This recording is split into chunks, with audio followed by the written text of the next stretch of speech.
A Character by William Wordsworth, 1770 to 1850. I marvel how nature could ever find space for so many strange contrasts in one human face. There's thought and no thought, and there's paleness and bloom, and bustle and sluggishness, pleasure and gloom.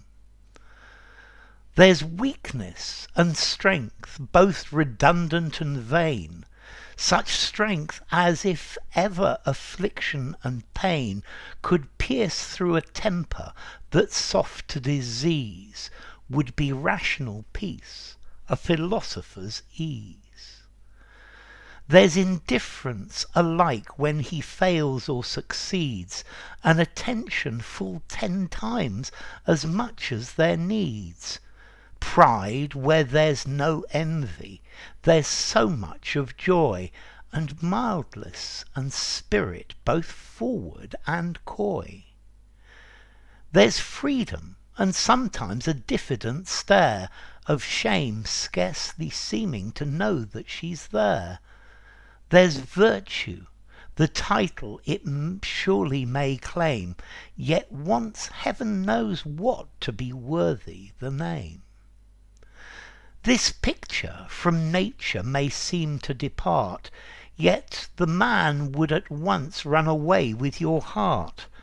And I, for 5 centuries, right gladly would be such an odd, such a kind, happy creature as he. Okay, this poem is by William Wordsworth.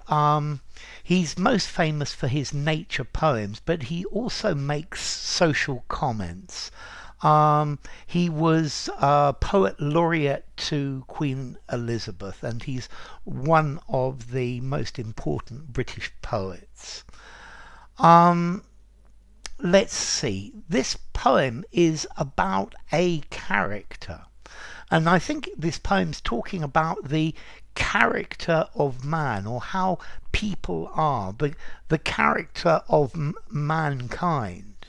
And he starts by marveling about how many different elements and contrasts there are in human beings, and that very often there are many things that are opposites, but they're both there at the same time.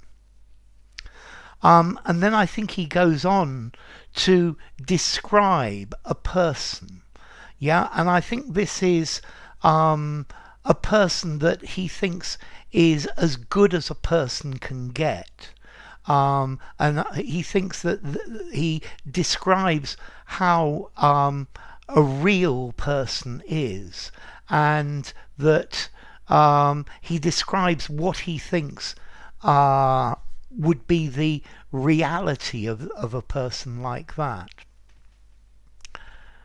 So I marvel how nature could ever find space for so many strange contrasts in one human face. So he's amazed that a human face, a human character as well, you see, I think here the face is a metaphor for the character, can have so many strange contrasts, so many things that are diametrically opposite. They're completely opposite to each other, but they are still both within a person's character. There's thought and no thought. There's paleness and bloom. So a person maybe thinks about something a lot, and then something else, they just do it without thinking about it. Yeah, so you think about something a lot before you act, or you just act impulsively. And clearly these are opposites, but people do both of those. There's paleness and bloom. So I think paleness is where you feel rather sickly, rather timid, and there's bloom, this blooming flower. And bustle and sluggishness. Bustle is moving about, and sluggishness is going really slowly. And this is like humans as well. Sometimes we're rushing around doing things, and then other times we just want to lie in bed and do nothing.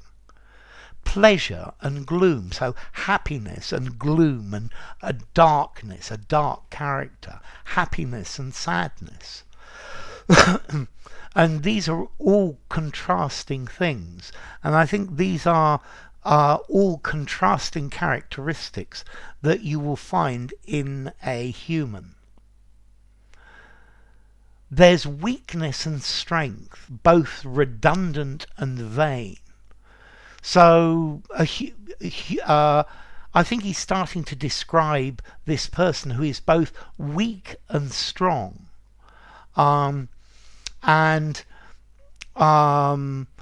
These characteristics of weakness and strength, we are strong about some things, but we all have weaknesses for others.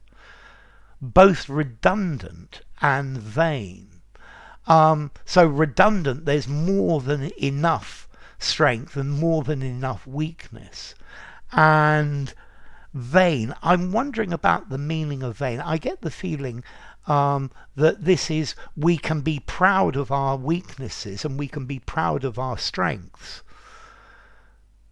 And then, such strength as, if ever affliction and pain could pierce through a temper that's soft to disease, would be rational peace. So, the strength in the character that he's now thinking about is so tempered. Here, to temper is to make strong. Tempered steel. Annealed glass is tempered. Yeah. So this person has a very strong character, and if afflictions and problems could pierce through this strength, could go to this strength that is soft to disease, that could happen, then the result of this would be logical peace, yeah, which would be would make any philosopher feel relaxed. Yeah, so if this strong person fails, yeah, they fail to do what they want, well, they're still happy with themselves because they accept that they've done everything they can. Yeah, and this would be make a philosopher relaxed because the person is happy with what they are. There's indifference alike when he fails or succeeds. So this person doesn't really care if they are successful or if they fail in the things that they do. And I think this is quite important. Yeah, you try your best to succeed, but you do everything you can, but it doesn't matter if you succeed or fail. As long as you do your best, that's the most important thing. And therefore maybe there wouldn't be indifference if you didn't try your best. But if you've tried your best, then indifference, it doesn't matter if you fail or succeed. An attention full 10 times as much as their needs. So here he's saying this person can pay 10 times as much attention to something as they need to pay. But also this is referring to, we can pay a lot of attention to one thing and very little attention to another. And it depends what we pay that attention to. If we pay attention to the right things, that's good. Then he goes on. Pride where there's no envy, there's so much of joy. Okay, so if you're proud but not jealous, so you do things because you are proud to be yourself, and you're not proud because you are better than somebody else, then that's a thing to be joyful and happy about. And mildness and spirit, both forward and coy. So sometimes you can be very gentle, and sometimes there's lots of spirit. You can be very forceful, and you can be both forward, extroverted, and coy, timid, introverted. So here perhaps he's talking about the right reaction in the right situation. Yeah, in some situations you need to be mild and gentle and kind, but in other ones you need to be very strong and be very spirited.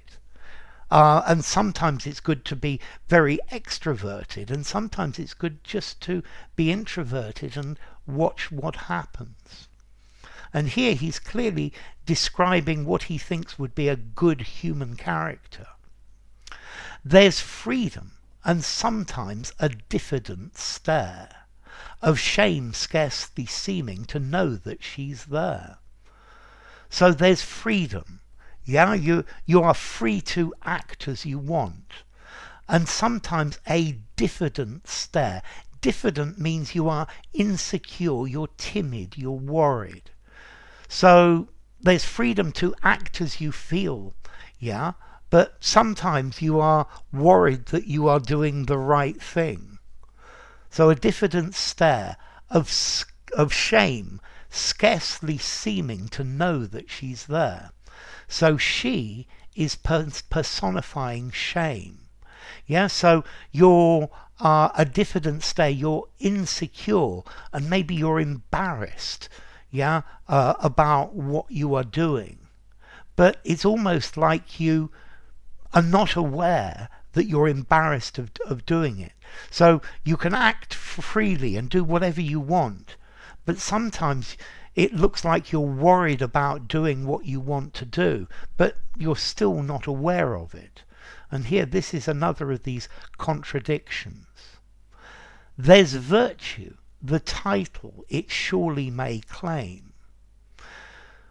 Okay, so virtue, being good. So this person is a good person, and they have claim. It is reasonable for this person to claim to be virtuous, to say that they are virtuous.